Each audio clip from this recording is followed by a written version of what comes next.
God bless you. सदा सुखी रहो। ये जो प्रणाम के उत्तर में हमारे मुंह से निकलते हैं ना, ये कोई साधारण शब्द नहीं है। ये दुनिया के सबसे कीमती शब्द हैं। आजकल हम इन बातों को महत्व देना बंद करते जा रहे हैं, पर यकीन मानिए, जो प्रणाम के जवाब के रूप में आशीर्वाद हमें मिलता है या हम किसी को देते हैं, वो 100% चमत्कारिक शब्द होते हैं, बेशकीमती शब्द होते हैं। एक बहुत प्यारी कथा कहने जा रही हूं। महाभारत का युद्ध चल रहा था। एक दिन दुर्योधन के व्यंग से आहत होकर भीष्म पितामह यह घोषणा कर देते हैं कि मैं कल पांडवों का वध कर दूंगा। इस घोषणा का पता जैसे ही पांडवों को चलता है तो उनके शिविर में बेचैनी बढ़ जाती है। सभी को भीष्म पितामह की क्षमताओं के बारे में पता था, इसीलिए सभी अनिष्ट की आशंका से परेशान हो जाते हैं। तभी श्री कृष्ण द्रौपदी से कहते हैं, तुम अभी मेरे साथ चलो।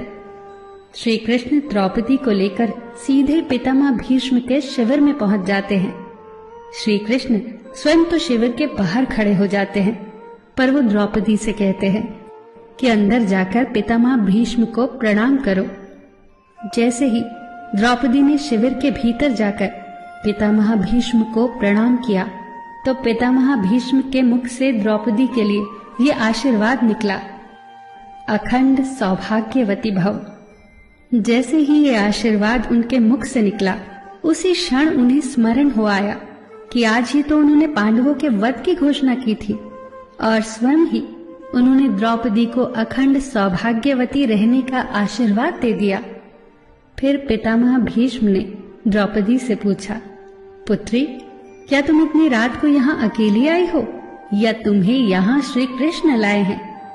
तब द्रौपदी ने कहा, जी पितामह, और वो शिविर के बाहर ही खड़े हैं। शिविर से बाहर निकलकर दोनों ने एक दूसरे को प्रणाम किया और पितामह भीष्म ने कहा, मेरे एक वचन को मेरे ही दूसरे वचन से काटने का काम केवल कृष्ण ही कर सकते हैं। शिविर से वापस लौटते समय श्री कृष्ण ने द्रौपदी से कहा, तुम्हारे एक बार जाकर पितामह को प्रणाम करने से तुम्हारे पतियों को जीवन दान मिल गया है। अगर तुम प्रतिदिन भीष्म, धृतराष्ट्र, द्रोणाचार्य आदि को प्रणाम करती होती और दुर्योधन, दुशासन आदि की पत्नियां भी पांडवों को प्रणाम करती होती तो शायद इस युद्ध की नौबत ही न आती। जो हर घर में कलह कलेश का वातावरण रहता है, वो कहीं न कहीं इस बात के मूल से जुड़ा है कि हम संस्कार भूलते जा रहे हैं।